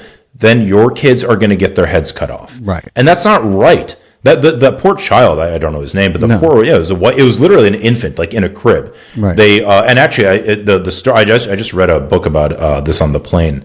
If I'm remembering the story correctly, they left the house. And Turner said, "Did you kill the baby?" Right. And someone said no, and he said, "Get back in there and do it." So they went back, pulled the thing out, cut its head off, and threw it in the fireplace. That's the kind of animosity and blood and this will engender exactly. That's not that surprising. Type of treatment engenders, and it's almost like, part of me is like, well, that's exactly what they're going for. Because then 100%. Then they have their because it's an excuse. Exactly. Yeah. Then they have that's their absolutely the case for what they want. Every time, power systems have they have goals, right? They have which isn't that surprising. You have goals, I have goals. I guess we're our own little power system. Right. But the American National Security Council, the American National Security State, whatever you want to call it, has goals. It doesn't really matter. Like 9/11 is actually a great example, right? I don't actually, and I don't want to have a debate with you about it, obviously, but I don't actually subscribe to the theories about. No, I definitely don't. But I don't subscribe to the theories about like Bush and Cheney planning 9/11 or something like that. Maybe it's possible. It's not impossible. Right. I've just never, and to be fair, I've never looked into it either, because I don't really care. But I'll send you a 2-part special I did on it. You'll know all you need to know. I'm interested to hear. They're only an hour each. And I streamline years of information. I just take the best of what I found that I'm like, okay, look, you can hang your hat on this because, these are physical facts that you can. No, I'll listen to it. I will. I'm always interested in learning. I'll send them to you, yeah. But regardless of that, the second it happened, right? I mean, nobody would claim that the whole U.S. government was in on it, right? That's silly. Of course not. So the second it happened, what did they start doing? They quite literally sat around a table, or stood around a table actually, and looked at a map of the world. And they just said, "Can we invade here? Right. Can we invade here? Can we invade here?" Literally what that's it. That's it. This is not, this is from Powell and Rumsfeld's memoirs. Right. So it's 9/11 was a shocking atrocity, right? Killing 33,000 something, or 2,000s, I can't remember now. Actually, that's really shouldn't. That's terrible. Yeah. 3,000, almost 3,000 people, if I remember correctly, in basically an instant. Yeah. That's a shocking crime, no doubt about it. No doubt about it. Regardless of who carried it out, it's a shocking crime. It is. But immediately, instant that day, September 11th, 2001, that day, they're sitting there thinking, how do we use this to enact our own agenda? Well, and that's pretty natural. I mean, that's how anything is going to work, if you own a grocery store and there's a fire across the street, right? Yeah, you might go help, but then you're also going to think, does this affect my grocery store? That's natural. That's how people work. Well, the Israelis do the same thing. And in fact, I think they're significantly more cynical about it, to be honest. But these kinds of things actually help power, because one thing that people should remember, and here I think I'll totally agree with you. One thing that people should remember is that states are not institutions that are prioritizing the safety of their citizens in any way. That's not a thing. That's just not how they function at all. It's nice to think that they do, and if you read international law, they like when you do think that, but they like they like when you think that way because but that's just not how they function. The U.S. is unusual because we have a very rich declassified record here. We have very unusual declassification laws in the United States. You can like the thing that I told you about, or actually the what we were just talking about with Eisenhower, right? And the campaign of hatred against us. Well, anybody can understand that if you keep your boot on Indonesia's neck for long enough, there's going to be a violent response at some point, right? Yep. But that's just the price of being an empire. That's the price of, if some people get killed in a terrorist attack, well, good. We'll just use that too. Yep. That's a very scary thing. Again, because if the government of Portugal is doing this, well, I mean, they'll act in the same way, but they don't have much power, so it doesn't really matter. They can't do it on the scale that we do it. No, exactly. They can't do it on any scale. Whereas, the United States is just a phenomenally powerful, and it's not like other governments aren't any different. No, right? I know. In theory, the difference isn't in the way they behave or the principles that guide their behavior. The difference is in their power and what they can actually do with it. And our power is shockingly, and it's just being poured onto Gaza right now. Yeah. The American, it's not, I say this all the time, it's not an Israeli attack on Gaza. It's a U.S. Israeli attack on Gaza. How many which is people why do you it can be think- so dramatically destructive. So, and which is why, I'm having this conversation because the American taxpayer doesn't understand that his hard-earned money is not going towards anything for him, but it's going towards the destruction and real estate development and annexation of a bunch of innocent people's lands and a lot of suffering and murder, needless. So, and half of whom are children. Yeah. Half of whom are children, and almost half of the other half are women. Not warriors, not jihadists. And this whole fucking absurdity about trying to bring Islam and the radical jihadists back into the front so that people think that they're the problem, they're the enemy. Meanwhile, 19 Arab hijackers were not responsible for fucking 9/11. They never were responsible. 6 of them are still alive. How are they fucking responsible? 2 of them called in CNN 2 days later. They were like, hello. I'm on the news, and CNN was like, hang up. You just can't make this shit up.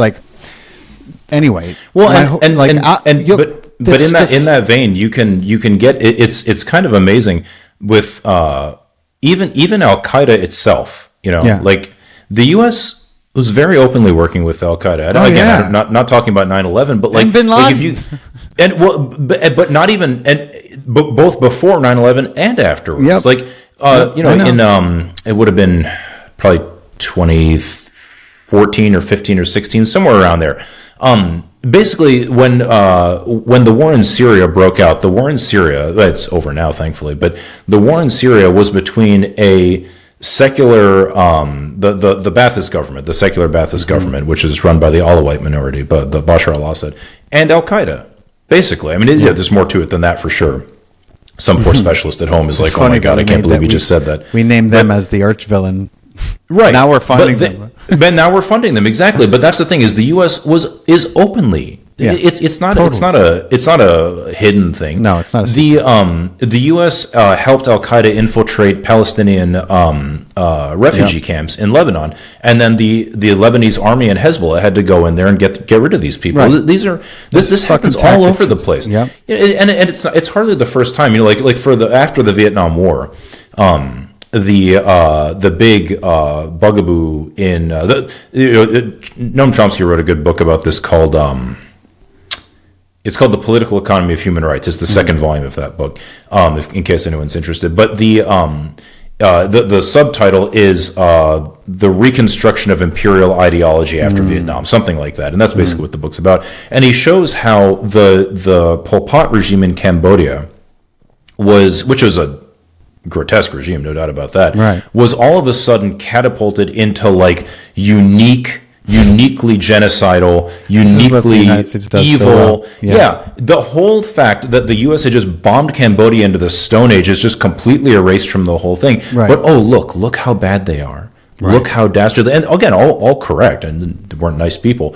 But the instant we do the same thing over and over. Instant that it was useful to back Pol Pot, the U.S. started doing so. Yep. Because the Pol Pot atrocities actually, as they peaked, as they actually became really awful, like globally awful. As they peaked, Vietnam just invaded the country to throw Pol Pot out. Mm-hmm. Well, we were still pissed off at Vietnam, so we all of a sudden started supporting Pol Pot and openly. Right. And there was discussion about it in Congress. There was no attempt to hide it. It wasn't a secret. So this is this kind of this kind of memory hole. It's almost Orwellian. In 1984,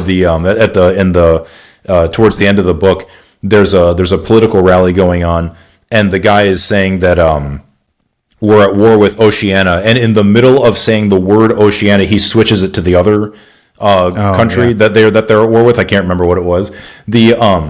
And then he says, "Look, all these banners that say we're at war with Oceania, they're a trick from the other country. Tear them down." And everyone tears them down. This is just. It's just a slightly more sophisticated version of that, where violence isn't actually the thing that's making people go along with it. But anyway, sorry, you were going to ask something. I was, I'm just wondering how many people have died since October 7th, not just from starvation, but from bombs, from, what do you think, and everyone's going to say, oh, it's the Gaza, it's the terrorists doing the reporting. I'm like, yeah, but okay, so let's look at historical context. When has the Palestinian, whatever you call the authority, Ministry of Health, show me all the times that they've been caught exaggerating the numbers up until... In fact, it's quite the opposite. It is quite the opposite. And this is which really hard you're clearly, pill for people to fucking swallow. Yeah, absolutely. So you're making reference to two studies that have been... One was in the Lancet, maybe the other one was as well, I can't remember. But there are two studies. One is from Operation Protective Edge, I know, and I'm trying to remember when the other one was from. I assume it must have been from Castled, but I don't remember. But both of these studies showed that the first one showed that the count was just simply accurate, that the Ministry of Health had released. Right. The second one in the 2014 war, Protective Edge, showed that the count was actually an undercount by about 13%. Wow. And these are studies done by American and Western researchers. There's no reason to think that they're biased. They're peer reviewed. Right. This is the gold standard of evidence in the modern world. So that's number one. So there's no reason to, and furthermore, just actually, again, if people want to see it, just go to that again, GazaHealthCareLetters.org, and go to the October letter and look at the appendix that we have there. A lot of this is there's a lot of evidence spelled out there. So the United States government has cited those numbers for a long time. No pretense that they're wrong. Israeli military intelligence apparently believes them.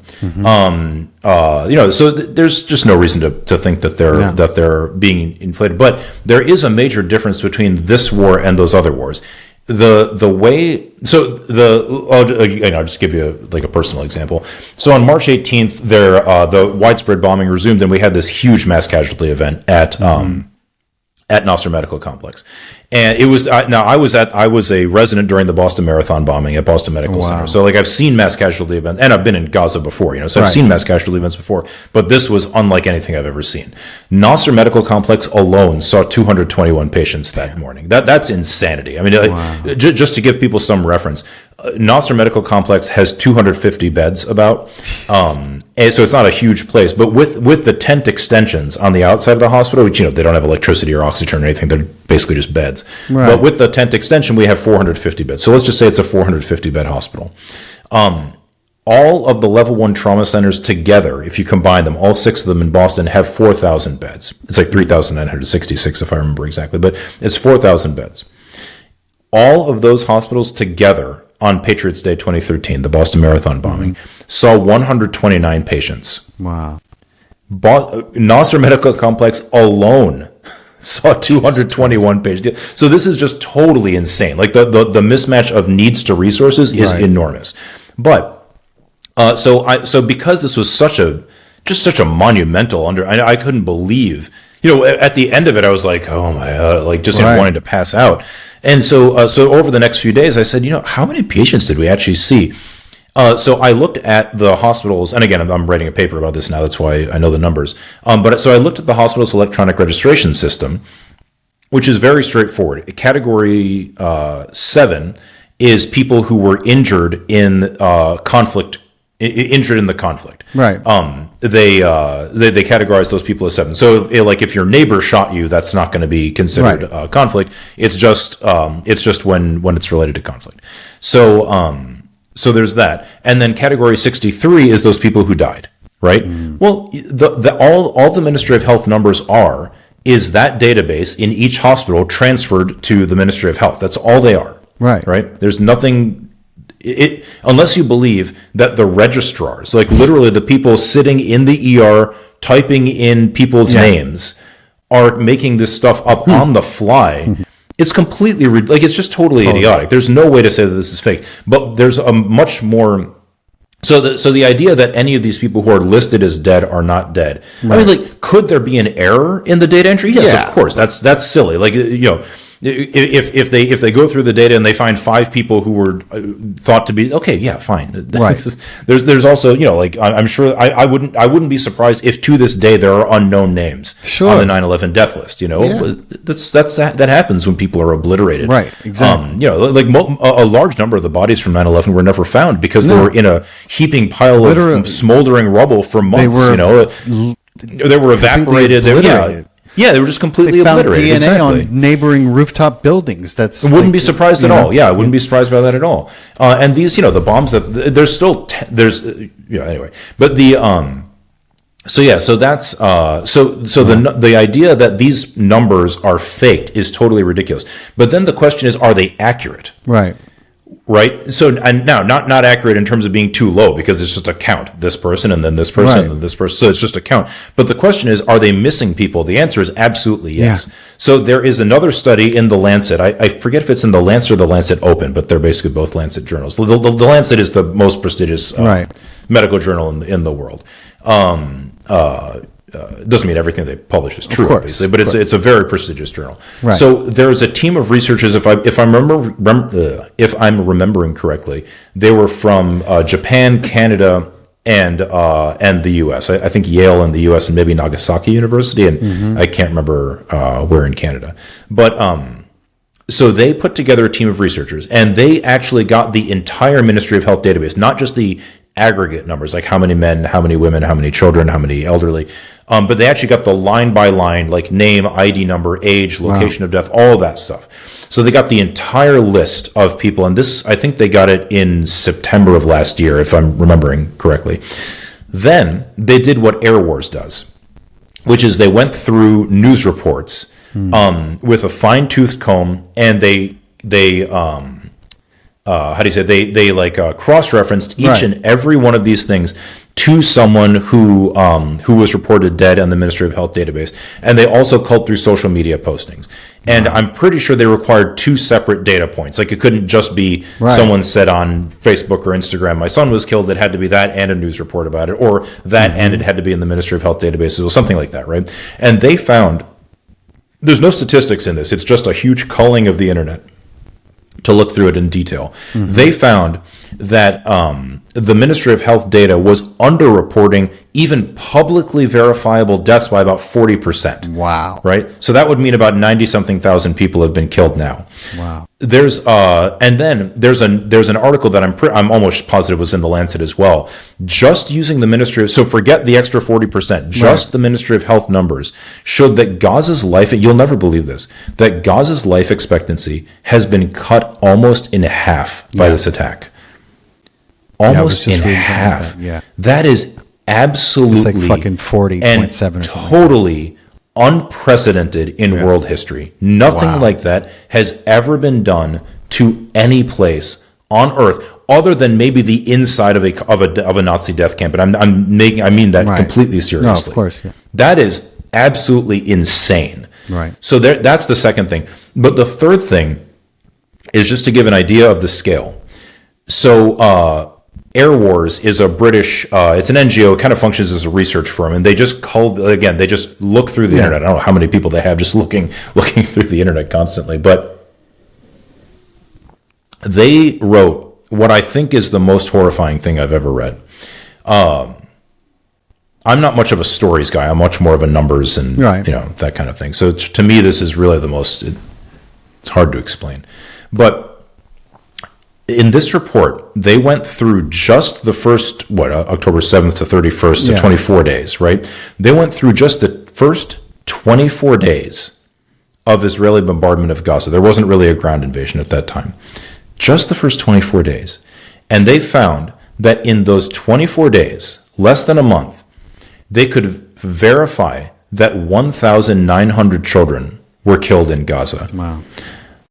But this is where it gets crazy, because the question that people always, like I was on a fellow named Noam Dworman. I was on his it's called Live from the Table or something like that. He runs the Comedy Cellar in New York City, and he's a very pro-Israel guy, and he's very honest about that. I actually thought it was a good conversation, but it was a while. It was in October, it must have been. Okay. But he asked, which is it's a brutal question, but it's a sensible one. How many children would you expect to die in a war? Because, like, did children die in Germany in World War II? Yeah, they did, for sure, no doubt about that. But so just to give a sense of scale, to try and answer that question, 1,900 children killed in 24 days in Gaza. In the entire year, that has been the deadliest year that Air Wars has ever studied, was Syria in 2016. Yeah. In that entire year, in a country that is far, far more heavily populated than the Gaza Strip, far larger, in that entire year, 1,923 kids were killed. Wow. 24 days in Gaza, a year in Syria. Wow. And not just a year, the worst year for deaths of children in conflict that they had ever studied. Damn. You're talking about literally just massive differential. Forget the differential of the population itself. Yeah. Even just looking at the raw numbers, it's an order of magnitude difference, right? It's crazed. So the answer to your question, how many people have died in Gaza, is a total unknown. Right. We don't know to within an order of we may never know exactly. We will absolutely never know exactly. The only way, just so people understand this, the only way there are two ways, so this gets back to the question of, is the Ministry of Health data accurate? The answer is no, it's completely inaccurate. It's always reported as if it's a ceiling, right? Like you always say, like they always say, news reports often say two things about the Ministry of Health data. Number one, they call it the Hamas-run Ministry of Health, which is just not, it's not even technically accurate. The Ministry of Health is actually one of the only things in Gaza that's actually run jointly by Hamas the Palestinian Authority. But leaving that aside, the other thing they say is that the Hamas-run Ministry of Health reports this many people dead, but then they'll put a comma, and then they'll say, however, it does not distinguish between civilians and combatants. Right. Now, there's two things with that. Number one, ask anyone who has been to Gaza. They will tell you that they have either seen 0 or 1 combatant in the hospital. Yeah. And I mean this seriously. I want to see some footage. I mean, I think I've seen 2 clips in 18 months of like people actually firing back at Israeli soldiers. Maybe 2 things on social media. Well, no, I don't even mean people militarizing the hospital. I mean people who are injured as combatants, like they were out fighting with a gun or a bomb or something like that, and then they came into the hospital injured for care. Right. Because remember, the only way you get counted in the Ministry of Health database is to show up to a hospital or a morgue in Gaza. Right. Now, anybody who wants to see how Hamas is actually, or Hamas and the other Palestinian groups are actually engaging the Israeli military, can do that. The Hamas puts they film most of their operations. They put them on their Telegram channel. Mm-hmm. There's some Twitter account that I've seen that plays some of them too. But the Telegram channel is open. Anybody can subscribe to it. And this is the Izzeldin Al-Qassam Brigade's channel. Right. There's no civilians around. They're usually in a totally just bombed out area, right? Or they're in an open field somewhere, and they're sneaking through thistle and brush and stuff like that. So you can just ask yourself, if that guy, if one of these people, because they don't show their own people getting killed, because that would probably demoralize them. Right. But there's no doubt that a lot of them are getting killed doing this, right? Sure. But how are they? Do you really think that someone's going to pick them up and drag them to a hospital? No. It's ridiculous. Not remotely. So no, they're probably going to be cut in half by these weapons that the Israelis are using on them. 1%. Yeah, exactly. So that's one major thing is that I'm pretty sure that virtually nobody. And I have to admit this is a minority position, but I'm pretty sure that virtually nobody who's been killed in combat is actually included in that death toll number. You're right. That comes out from the Ministry of Health. So that's one thing. But secondly, is again just the fact that it's a huge undercount, because and again, that's not hard to understand. We still don't, we never will have the bodies of a lot of people who were killed on 9/11. Right. And it's just an obvious reason. The human body can only take so much punishment. Right. this is not all that, compared to tons of concrete and compared to 2,000-pound bombs or even smaller bombs, this doesn't hold up very well. No. So if you're just like, I'll give you a personal story about it. The day before I got to European Hospital, so last year, it was March 25th, I think I got there. So much as March 24th. The staff at the hospital showed me video that they had taken the day before. There had been a bombing nearby, and it was a bombing of an outside, because most of the bombings at that time were still of concrete structures. Yeah. But this one happened to be of an outside gathering. Yeah. Right. So people who were it just ripped people to shreds just scattered their body parts all over the street. So some poor guy, he just didn't know what to do. He just went around picking them up, put all these body parts into his pickup truck, or a pickup truck, I don't know if it's his, and then just drove it to the hospital. My God. And said, I don't know what to do with these. None of those people can be counted in the dead. It's completely absurd. How could you possibly identify them? Right. How could you even possibly know how many dead people this represents? You don't know.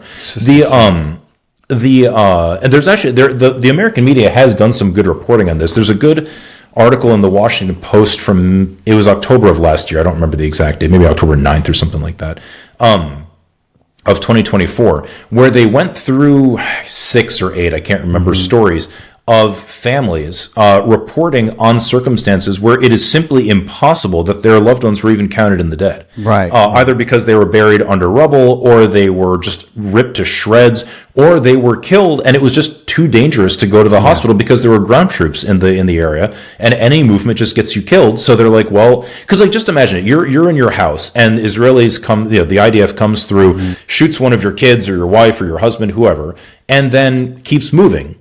And you try to go outside, but the door gets hit with bullets. So you say, okay, we can't go outside. Well, okay, fine. Yeah. 2 or 3 days later, hopefully the occupation of that particular area will be over, or at least the presence of ground troops in that area will have ended. Are you going to pick up their body, use some of the tiny, tiny savings that you have to pay a guy on a donkey cart to transport this body to the hospital just so I can reference it in the New York Times? Of course not. It's ridiculous. Yeah. You're just going to bury them somewhere. Right. And this is absolutely common practice. Right. Now, if you look at, so in other words, this information is perfectly available to a fanatic like me who reads everything they can about this in the English language media. But this is never even in the Washington Post itself, it never references its own article, right? You know what I mean? Like, it's completely ridiculous. Yeah. So for people who read the news casually, which most people do, which is fine, they just get an impression of what's going on, and they don't even see any reason to question it. Right. True. Hamas says it's this high, the Israelis say it's lower, who knows? Whatever. Right. Who knows? How many people are even supposed to die in this kind of war? I don't know. Right. But that's war is terrible. Number, I'm like, war is hell. Why is everyone complaining? You shouldn't hide behind kids if you don't want them to get killed. All this stuff that is just abject racist nonsense. Like no one has ever claimed that the poor kids that were killed at the Rain Music Festival were being used as human shields by the IDF. That's just dumb. Well, weren't they about 3 miles away from Gaza? Yeah. But nobody claims that because it isn't true. It's just it's not. Exactly. That's not. The whole notion is just a justification for killing children. Of course it is. Of course it is, and it always has been. It always has been. It's fucking ludicrous. Could So using kids as human. Did you see Bill Burr's comedy special? Yeah, I did. Where he said, the guy's holding the baby. Okay, well, I think you got to work around that. If I wanted to punch a guy in the face and he was holding a baby, I wouldn't punch him through the baby. It's he's right. And fucking common sense. But also, if and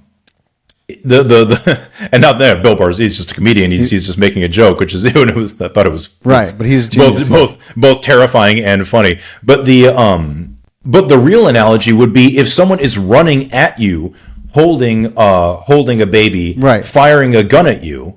What are you supposed to do? Well, no. In that case, that would be using a human shield. That's not happening. No, that's not happening. That kind of thing doesn't exist. And there's a very clear reason for it. Like if you or I. Like if I went and robbed a bank and took hostages, it would make sense to use again. Right. I'm not advocating for it. I'm just it would from the bank robber's perspective, it makes perfect sense to use human shields because the police will be hesitant to shoot people because they care about those people. Right, it's not the case in this. It is ludicrous to claim that the Israeli military cares about Palestinian civilians. It's just abject nonsense. It's absurd. It's abject nonsense because the only group of people that has ever actually been shown to use human shields in the Palestinian territories is the IDF. Yeah. There's no shortage of evidence about this. I mean, it's seen dramatic. Lots of videos. B'Tselem has a whole. B'Tselem is Israel's major human rights group. It has a whole section of their website dedicated to the use of human shields by Israel. Right. And it just. Evidence after evidence. There's no shortage of it at all.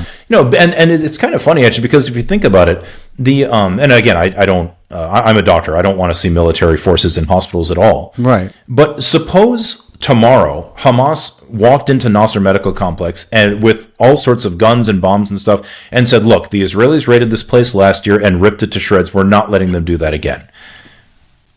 I have a hard time understanding how that would be illegitimate at this point. Right. Again, they're not going to do it because, and first of all, they have no capacity to do that. No. And second of all, the hospital administrators would tell them to get the hell out anyway. Yeah. The funny thing about that is that even if they did try to do that, they would. The hospital administration, Dr. Atef, I know him. Right. He would just say, "Get out, you guys. Look, even if we agree with you, even if we appreciate what you're saying, even if we agree with you that the Israelis are going to do this, your presence will only make it worse. So please leave." That's what they would do, and they would, and Hamas would say, "Okay, we don't agree," but and there's plenty of examples of this, even of people who are just known by the locals to be Hamas militants, of like trying to go visit their family in a shelter and being told, no. If you come in here, the Israelis will use it as an excuse to bomb.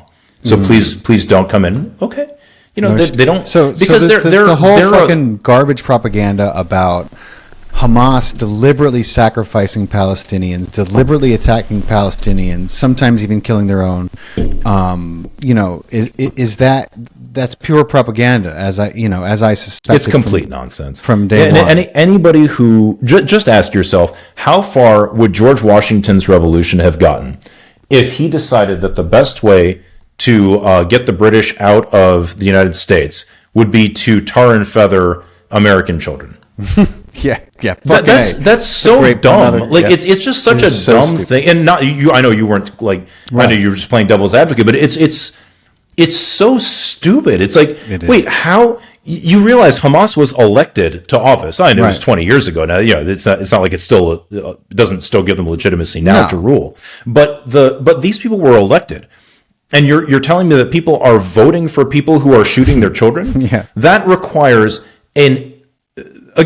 someone, I don't think many people, but someone will say, well, yeah, they love it when their kids die. Yeah. Well, okay. There was just this debate on the Joe Rogan show between Dave Smith and and some the fucking, forget the other guy, Douglas Murray. Yeah. I didn't actually know. I still don't actually know who either of these people are. Dave Smith's a comedian. Murray's a fucking shill for Israel. Just goes around. Yeah, Murray is one of these like American Enterprise Institute guys or something. But Dave Smith's a comedian. Okay, interesting. That makes sense. Smith's a Jewish comedian who is very outspoken and well educated. About the conflict. And he was actually quite. Somebody sent it to me, so I listened to it. He was quite. He certainly knew what he was talking about. Yeah. But during that debate, Murray said, it became kind of like a joke. You haven't been there? You've never been there? Yeah. And, been? you've never done the courtesy of visiting the region. But there are some things that he wasn't saying this, or he wasn't saying it in this way, but there are actually some things that visiting these people would show Douglas Murray if he actually bothered to go outside of an IDF patrol, right? Instead of like taking a picture trying to look like a hard ass, even though he's probably the biggest wuss in the world. Instead of doing that, if you were to actually go into Gaza and talk to Palestinians, or if you were to go into a hospital and meet people, he would learn, which he won't be allowed to do, so he can't. But if he could have in the past if he had ever wanted to. But people like him. But if you do, you'll there are some things that can teach you. So I don't want to one of them is just that the stereotypes about these people are insane. Right. They're complete nonsense. I'll just give you an example. At Nasser Medical Complex, in everywhere, literally every single door, without a single exception, has Hebrew graffiti on it from when the Israelis raided the hospital. And it's not graffiti as in like street graffiti. It's literally just something that somebody wrote with a Sharpie. It's a Hebrew letter that means this door has been cleared. It's just a military symbol, right? And so that's literally everywhere. It's in every building, every office, everywhere, except the children's hospital or the children's section of the hospital. You know why? Because they had, I'm exaggerating, but they had one can of paint, and they said, "Where are we going to use it? We adults can deal with the memory of these atrocities. Let's make sure that children don't have to be reminded of it every time they walk in and out of a door." Right? So and that's just one example. Right. The notion that these people want their children to die is immediately belied by just showing up there and just talking to someone for 5 seconds. The idea that they all, I'll give you another example. Mark. Last one. I got to wrap it up because. No. If we have to go, it's so good. Give me one more, and then we'll wrap it up. Cool. So I went to Gaza with a Jewish American hand surgeon named Mark Perlmutter. Okay. He and I were there together both times, and the first time was the first time he'd ever been in Gaza or Palestine at all. And growing up in a Jewish household, all he knew is that these people are all crazy. But he had also seen that how many children were getting hurt. So he said, well, I know how to take care of children well, so let me go do that. Because he does a ton of medical mission work elsewhere. So we were in the van together, and he told me, because his last name is Perlmutter, he's quite obvious, it's a very typical Jewish name. Right. So he said, Feroze, I'm just a little worried because, I am Jewish. And I said, Mark, I know you won't believe me, but you will never in your life encounter less anti-Semitism than you're about to in Palestine. And I know that makes no sense. I personally, honestly, just don't understand it. I think it's kind of confusing, to be perfectly honest. But I'm telling you, these people still think of Jews as part of the fabric of their society. And they will be at pains to welcome you into their community. If you say you are Jewish, the level, you will be more welcomed when you say you're Jewish than when you just say, "Hi, I'm Mark." And so he got there, and that night we got back together it was Ramadan then too, so we got back together for the nightly meal, iftar. And I was like, "Mark, how did today go?" And he was like, "Feroze, he was almost in tears because he was so not only angry, but like angry at himself that he could have even believed such a crazy notion that there's just an entire group of humans who are just somehow genetically anti-Semitic." He was like, "Feroze, I started off by saying, 'Hi, I'm Mark,' and shaking people's hand. They said, 'Welcome.' Then I said, 'Hi, I'm Mark from America.' And they said, 'Oh, welcome.' So a little bit more welcoming. Then I said, 'Hi, I'm Mark Perlmutter from America.' And they said, 'Oh, very much. Welcome, Mark.' And then I said, 'Hi, I'm Mark Perlmutter from the United States, and I'm Jewish.' And that was when people started embracing him, kissing him on both cheeks, as part of the culture, and saying, 'Welcome, welcome. We're so glad to have Jewish people come here. My grandmother used to tell me the story about when she lived in Jerusalem before the Nakba. They lived next to a Jewish family.' And it just. And he was like, "I can't believe how wrong I was about this." And it literally hurt. He's a very decent human being. It literally, you could see it hurt his soul that the wool had been pulled over his eyes in this way. And he was just shocked by how radically different the truth of the matter was. So you can learn a lot by going there, I guess. Absolutely. But not in the way that guy. Not in the way he was trying to implicate. Yeah, exactly. But that story itself is very enlightening. And it's a great note to end on. And Dr. Sidhwa, I appreciate what you're doing, man. You're definitely a study, dude. You absorb a lot of information, and I'm sure you're very busy. So I appreciate you taking the time to give me the inside scoop. I've been outspoken about this thing for a while. I'm trying not to get too tired of it because it's still going on, but people like you are making a difference, and many of us are very grateful to, you actually went and you're helping these people. And that's huge, dude. It takes a lot of heart, it takes a lot of courage, especially knowing you could get fucking bombed into oblivion at any moment during your time. So God bless you and your family, brother. I appreciate you, man. And I appreciate the time we had together. I'll be in touch with you when this is all going to come out and stuff, and tell everyone if they want to, I know you're very busy, but if you have social media, and if some people can follow you and keep up with you, where would they go? Yeah, I don't post a whole lot, but if people want to see on Twitter, it's just my first name and last name together, Feroze Sidhwa. And that's the same on what's it called, IG. Blue Sky. Oh, yeah. And then on Instagram, it's just my first initial and then last name. So F Sidhwa on Instagram. And what's Instagram's Twitter thing? Threads. Yeah, Threads. They're I don't think I don't think anyone actually uses that thing. Somebody asked me, like, what's but if Threads? you I was do, like, it's like a you'll see. knockoff If you Twitter. do, go for it. Yeah, Yeah. I don't know much about them, but yeah, that's where I Awesome, put brother. stuff. Listen, thank you again. I appreciate it, man. You have a great day, and we'll be in touch for sure. Thanks, man. Thanks, See you then. Doc. Take care.